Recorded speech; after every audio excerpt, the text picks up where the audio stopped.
Welcome to Marketers Unleashed, the podcast where marketers break free from the noise and dive deep into the raw truths of the marketing world. We're here to go beyond best practices and uncover the bold ideas, untold stories, and hard lessons that shape real marketing success. From dissecting daring campaigns to confronting the challenges keeping us awake at night, we're unleashing honest, unfiltered conversations to inspire, educate, and challenge you to think differently. Get ready to conquer the untamed side of marketing.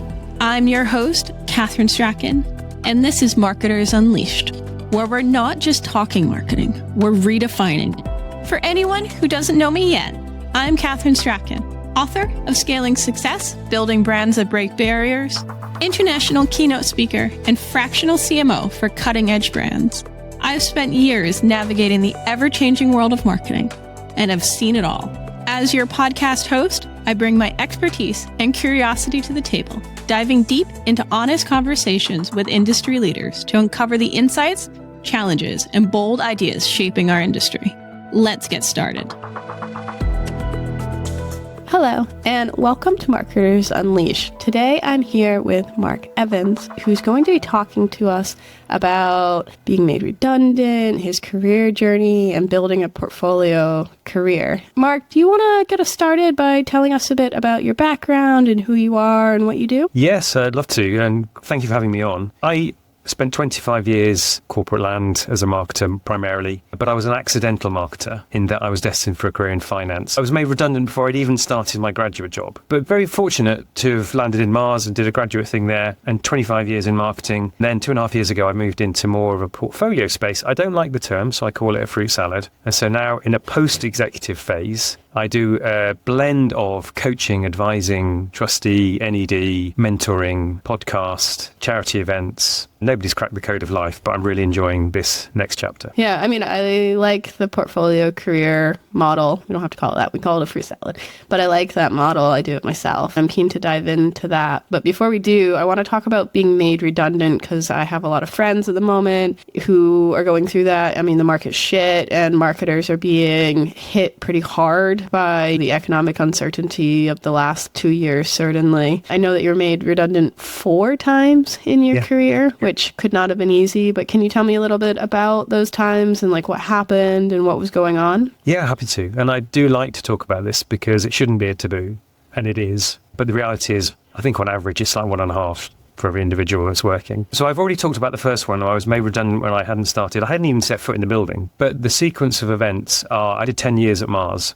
And I probably would have stayed forever, but there was a big restructuring, which meant that everybody above a certain level had to move to Germany. But my second child had just been born.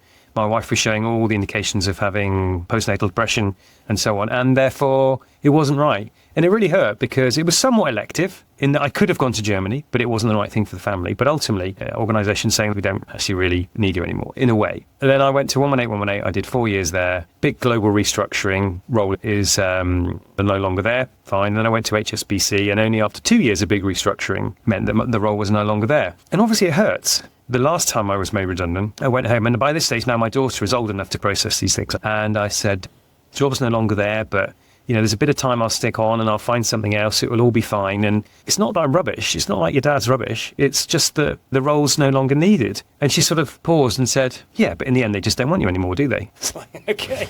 The mind of a child is quite purifying. So why do I say that? So different circumstances, different flavors, same thing, you're no longer needed. And that hurts. And that's a loss of identity. That can grate with your values and beliefs.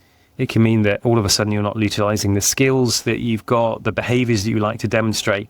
It sort of yanks every level of us as a human system, which is why I think it is important to talk about it and to normalize it, because it's the reality. Because as you've portrayed, Catherine, it's a bit of a crap time right now for marketing. It's definitely a buyer's market, let's put it that way. And I know a number of people who are out there, I'm not going to say struggling, but not yet landing what they want. And it's taking a lot longer than they think. And yes, of course, there's potentially financial implications, but it's also their very lives, the way you think about yourself, the way you are as a parent, the way you are as a partner. This is deep human stuff. My slightly more optimistic take on this is typically it works out for the best. There's a good reason and there's a better land to go to. And in the rearview mirror, I wouldn't do anything differently. I don't regret any of the 4 redundancies I had because it forces you to figure out what's your A game, what are your conditions for success, what's important to you, what do you hold dear. and then go and find that as best you can. But in the moment, it hurts regardless. Yeah, it does hurt because it feels really personal, right? It feels like they're saying, we don't want you anymore, or you're not good enough. But I've been on the other side of this as well. I've been in the room making those decisions on who's going to be made redundant. So I've seen it from the business side. I know from the business side that it's often not personal. It's what roles do we have? What roles do we need? Where can we cut some of these expenses? I mean, a big restructure like Mars as well would have been numbers. You know, the people making those decisions may not have even known who you were. How do you not take it personally? There is going to be a period of mourning. It's the classic change curve. And it's easy to say you just need to accelerate through that. It's not true. What is mourning? It's letting go of something on your terms.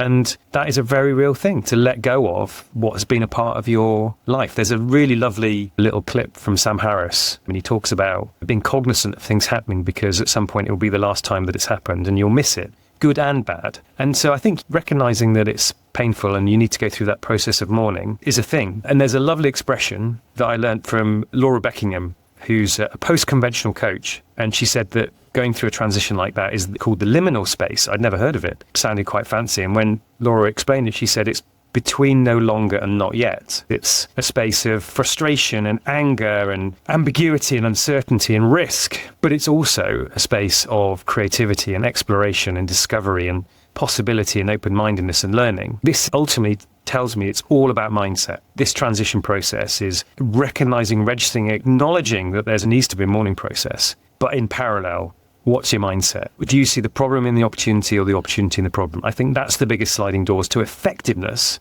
in managing this kind of situation. And every cloud has a silver lining, right? So even in the darkness, there's always going to be something good that comes out of it. But it's hard to keep that positive mindset, especially when a lot of times this change is quite sudden. So, I mean, when you find yourself in that situation, it's an opportunity to reassess and to rebuild in a direction that you want to go in, which, there's some beauty in that, I think. I wanted to talk about the shame and the taboo around it because, while it's not personal, and while anybody who's been involved in those decisions has seen how not personal it is, when you put so much love and loyalty and dedication into your work, it feels very personal and it feels embarrassing to be let go of. You think, maybe I'm not good at this role. How do you deal with that mean voice in your head that's saying, they let you go because you weren't as good as the next guy? So there's a couple of maxims that really have helped me over the years to think about these things, and a book. Everything is obviously stolen from somewhere else, so none of this original thinking, to be straightforward. But somebody once said this expression, don't be sad it's over, be glad it happened. It's just such an elegant way to capture the notion of it's the closing of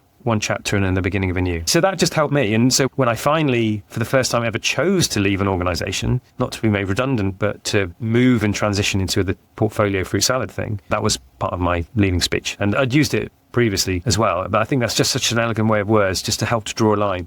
Another drawing the line maxim, which I love, is to care passionately, but only up to the point that it's pointless to care. And there comes a time when you have to let go and not care, which is maybe easier said than done. For me personally, I find words help a lot, just to sort of center yourself. Perhaps the biggest thing is the book, Oh, the Places You'll Go. It's just about a kid having a nice time in a wonderland. But through the eyes of an adult, I think it's a really strong message. And it says, you will be successful, you will be fulfilled, you'll be all of these things, but not every day, for every job. But in the end, it's those undulations that create learning and perspective and make for an interesting life. And I love that metaphor. So for me, visually, each of the ups and downs of being employed and made redundant were just like pages in that book. Everyone will have the things that just keeps them centered and gets them through. Some people make a very active decision to seek therapy because it's a lot to process. And what's therapy about? It's about helping to process. Some people choose to get a coach for the first time. And it's whatever resources really help you to get through and get on. I've already given one piece of advice, which choose your cadence. The other piece of advice would be really pay attention to Dr. Seuss, The Places You'll Go. I love that book. The final lines in that book is, you've got brains in your head and feet in your shoes, and you'll steer yourself in whatever direction you'll choose. And I love that sentiment that you get to control your future, you get to control your destiny, and you get to choose a path that you follow in life. Was there anything that you found worked particularly well in finding your next role or navigating the job search? So times have moved on and less roles go through search companies than they used to. But if I pick up on the think, feel, do, what is your objective? let's find a framework for your objective. If it's not insight, proposition, reason to believe, as a classical marketing thing, think, feel, do goes a long way. Like, what is my intended outcome of this meeting? What do I want them to think, feel, do? So I do use that a fair bit. This is a bit left field, but I went on an amazing course I'm old, right? So 1998, I think it was. It's called Mind Store for Life, which I think is still going.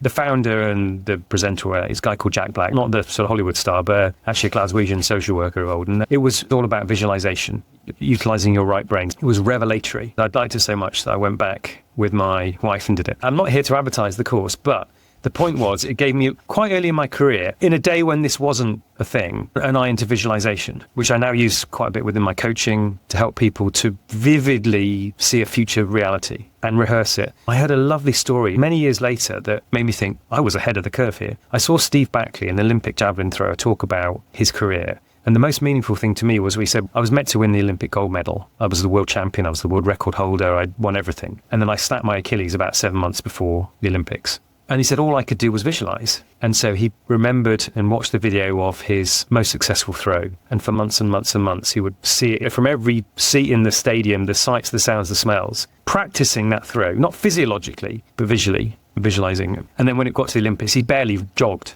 And he went out and he threw a gold medal throw on his first throw. Sadly, Jan Zelensky, on the very last throw, beat him. So he only got silver. But it was amazing that he was even there. And then there's a study in the US which takes random people off the street, gets them to throw some basketball hoops. A month later, gets them back again to do it. In between times, 1/3 have had no practice. 1/3 have practiced every day for half an hour or something. And 1/3 have visualized every day. And the results are astonishing. The people who haven't practiced, no change. The people who have practiced physically with a ball, 24% improvement. The people who practice visually, 23% better. So it's nearly exactly the same visualizing it is actually doing it. So in my head, that says if you visualize something, to all intents and purposes, you've actually done it. So for big meetings and big moments, find the time to actually be calm, nice breathing and so on, and imagine what the great outcome is that links to think, feel, do. A really warm handshake coming back, or if it's a presentation, people applauding, or everyone's smiling, or nobody in the audience has got their mobile phones out. And then to all intents and purposes, you have actually done it. And I just think that leads to better outcomes. And I just think at the margin, these things do make a difference. Yeah. And I think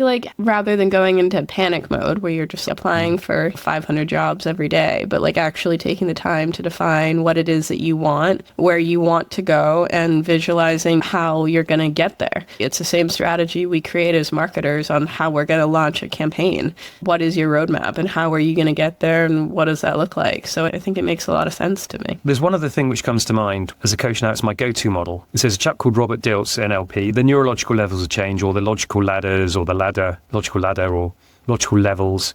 It's a brilliant model. You can look it up. It's a very simple triangle, and it's built for marketers because it's like your brand positioning pyramid. And the intent of this is to capture all the moving parts in a human system. That could be a team or a business, but I think it's really most powerful for an individual. And it captures everything that's going on: the environment, the behaviors, the skills, the values, the identity, and the purpose. As an integrated system, it captures everything that's going on. This is a great diagnostic if something's not feeling right. It will be one of those things. It's also great for pros and cons. Maybe I've landed 2 jobs. Which do I take? Pros and cons on steroids would be describing those 2 opportunities in the full texture of all 6 layers. And then you'll make a much more balanced and non-ego-based decision.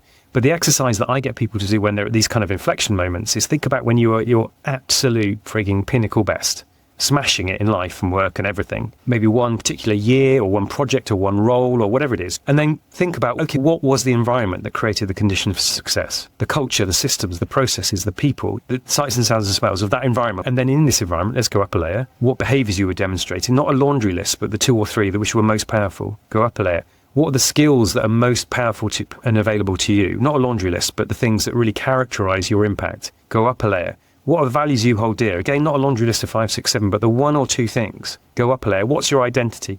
Often metaphorical. So I've had people say, I'm a pirate, I'm a shield, I'm a magnet, I'm a wood burner, I'm a Swiss Army knife, I'm a Pied Piper, I'm a gardener. Like almost your leadership signature in one word, or more powerfully a metaphor. And then up to purpose, which is always one of 4 things: people, teams, problems, change. And if you can articulate all this as a process, like a brand pyramid, you go up and you go down and you go up and you go down to make sure it's all mutually consistent as one system, then this is your sat nav for what you're looking for in your job, because these collectively are your conditions for success. where you'll have a disproportionate impact and disproportionate fulfillment with least effort because you're on brand for your own internal system. I think this model is bloody great at centering your narrative for everything. It sounds really good. I'm like already thinking about what I would be. I think I'd be an explorer. I'm always up for an adventure and constantly curious about the world and the way that things work and people's stories.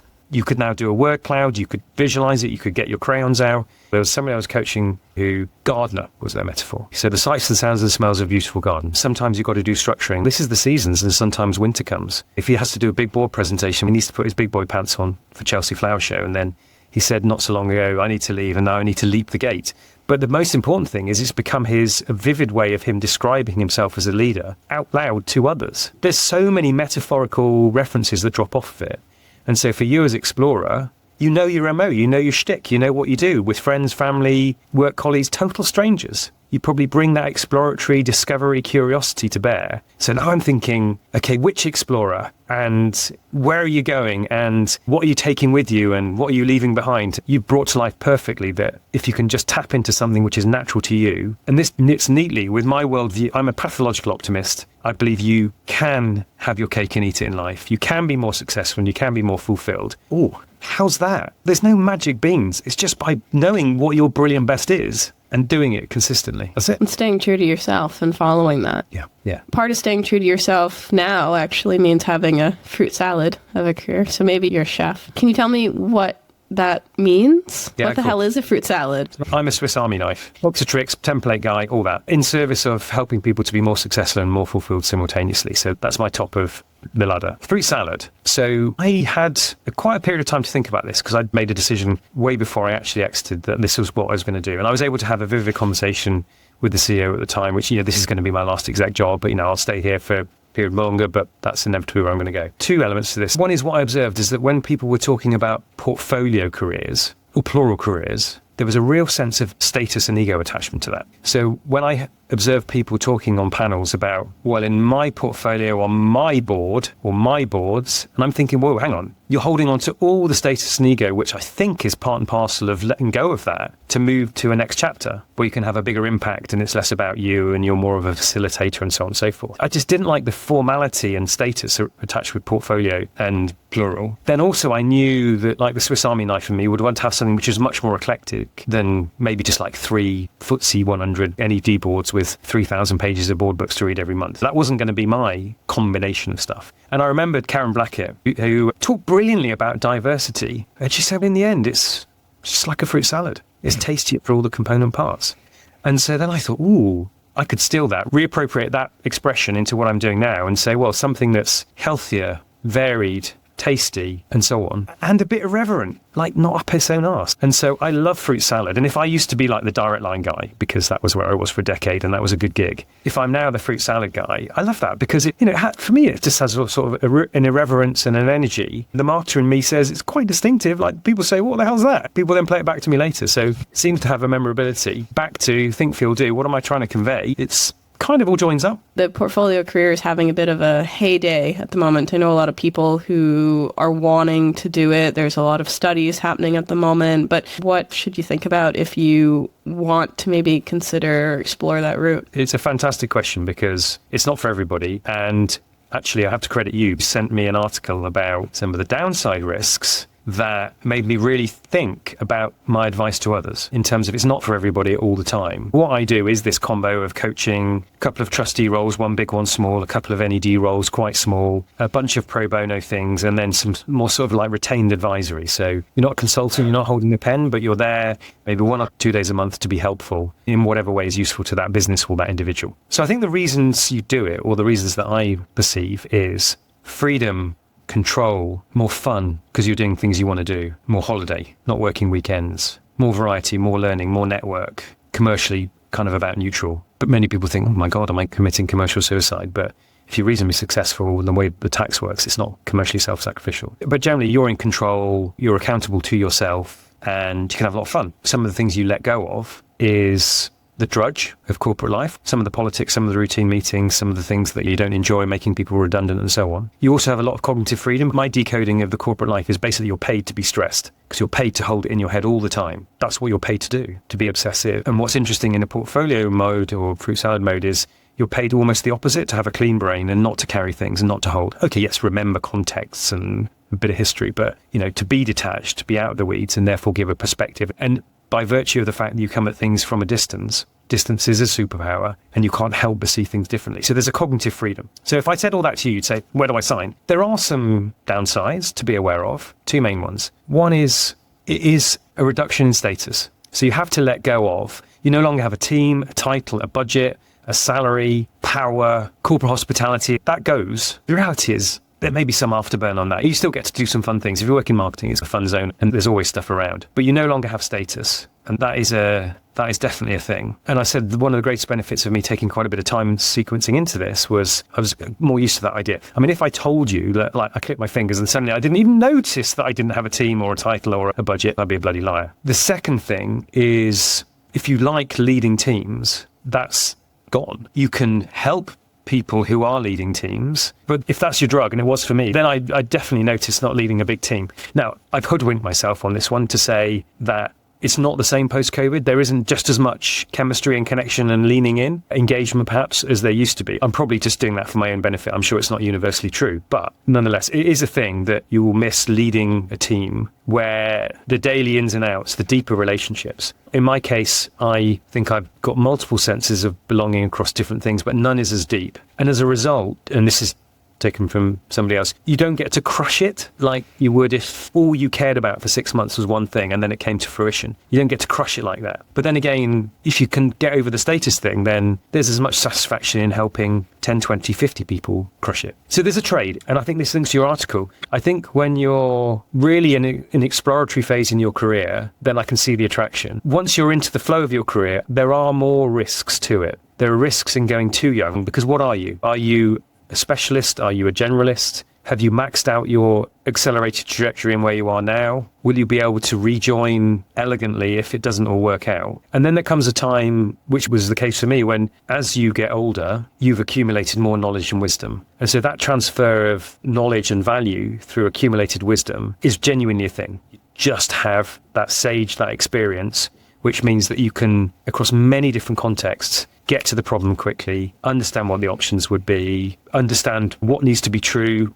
to make this situation a success. Call it instinct or wisdom or experience. There's no doubt that the more of that you have, the more valuable you are to other people who don't have the playbook. There's lots of upsides. There are a few downsides to be aware of, and it's not for everybody. Your DILTs, your neurological levels of change, your ladder that I talked about, is a pretty good clue as to whether it's the kind of thing that's going to float your boat. If you want to be a really deep expert and lead big teams, if these are the things that are coming up through your skills, values, behaviors, etc., and environments, then it's probably not for you. So I have a portfolio career at the moment as well. I don't think it's something that I'll do forever. It's something that fits me at the moment because it allows me to experiment with different things. It also allows me to take some more time off for myself. But I know that when I am ready to crush it again, probably the best place to crush it is going to be with one organization where, I can go all in, give it everything that I've got and really go big. I think there's a time and a place for it as well, but it's definitely not for all stages of your career. So if you do really want to crush it, if you really want to maybe have that status or lead the big team, then it's not going to help you to do that. But on the other hand, it does allow you to be true to yourself and have your fingers in lots of different pies and try lots of different things. But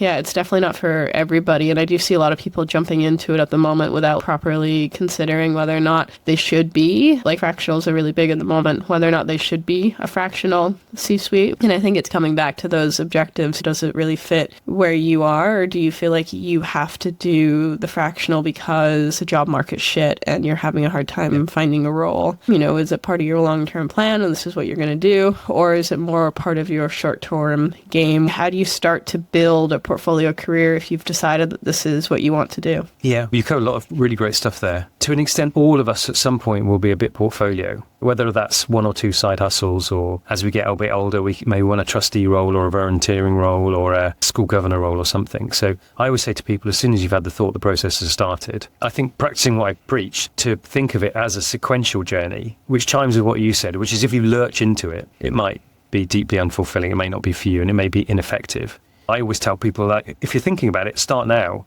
And that might be the smallest possible extra side hustle or extra role or something, just to start to give you proof of concept that you find it enjoyable, but also it makes you better in your core role. I vehemently believe that. I was always into side hustles and really strongly encouraged anybody that ever worked for me to have side hustles, because I do think it makes you better. So maybe the first point to land is get a proof of concept, get started. If it's a sequential journey, start now. Practically speaking, it's such a massive cliche, but it is so much about networking. If less than 50% of jobs ever hit search firms, and if LinkedIn is so incredibly overpopulated, how am I going to cut through? And the reality is, I think more than 50% of jobs come through networking, may never even be advertised. Some people have a bit of an allergic reaction to networking, but it is kind of a necessity. Statistically, it's your best shot of landing the next job. I'm a big fan of being very pointy and deliberate about who you choose to meet, because the cliche is do 50 coffees or 100 coffees, but being very deliberate about who you would want to meet and how that creates expanding possibilities.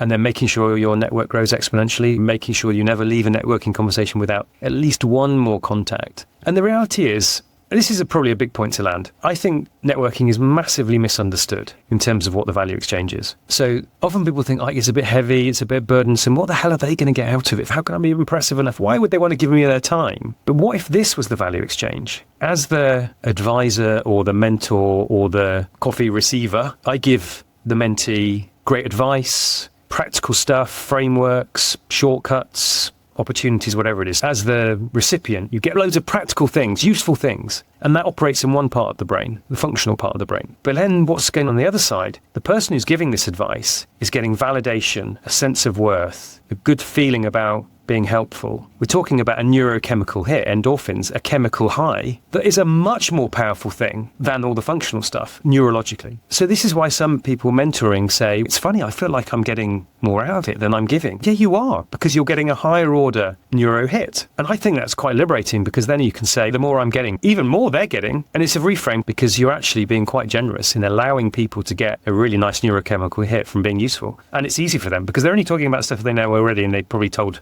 1,000 times. But I think that maybe gets over the taboo or the insecurity or the feeling of doubt that I'm being selfish. My one piece of advice for anybody job searching is to ask for coffees. Whether it's the beginning of your career or you're more senior, networking plays such a big role in it. I've built my whole entire career, really, and my company's success through networking. And just reaching out and asking for coffee is not really going to hurt you. The worst case is they say no, or they don't respond, but you're not going to be any worse off than you are now. And most people are going to say yes, because most people, like you say, enjoy helping others. We also remember when we asked somebody for a coffee and they took the time and they helped support us. So I normally take coffees with more junior people as a way to give back, because I remember the people who gave back to me through my career journey. Almost everything I do now and everything that I have done has been done through my network. There's a really great saying that your network is your net worth, and I think that's really true. So before we wrap up, is there any final advice for people who are looking to build a portfolio career, or to our listeners in general?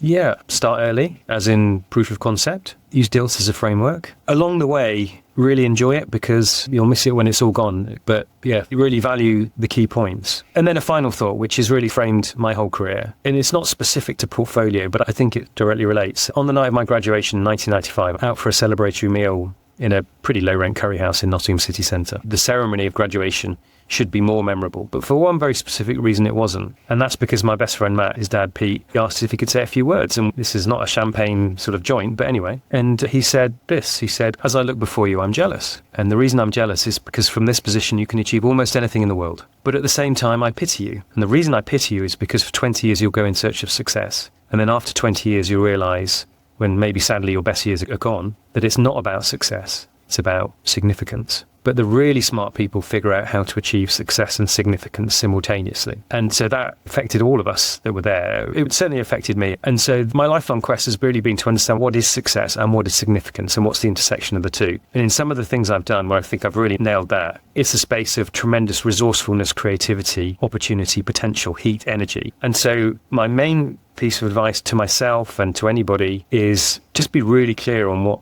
success looks like without ego. What does success look like? But also, what's the equivalent significance and what's the marriage of the two that I think will provide for a more fulfilled and more successful life? I think that's a really good note to end on and something that really resonates with me as well. Thank you so much for being on the show today and sharing all your great insights and wisdom. It's been fantastic to have you on. Thank you, Catherine. Pleasure. Really enjoyed it.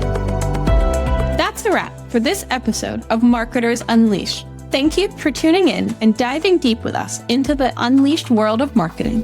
We hope you're leaving with fresh insights, new ideas, and maybe even a few aha moments to fuel your next big move.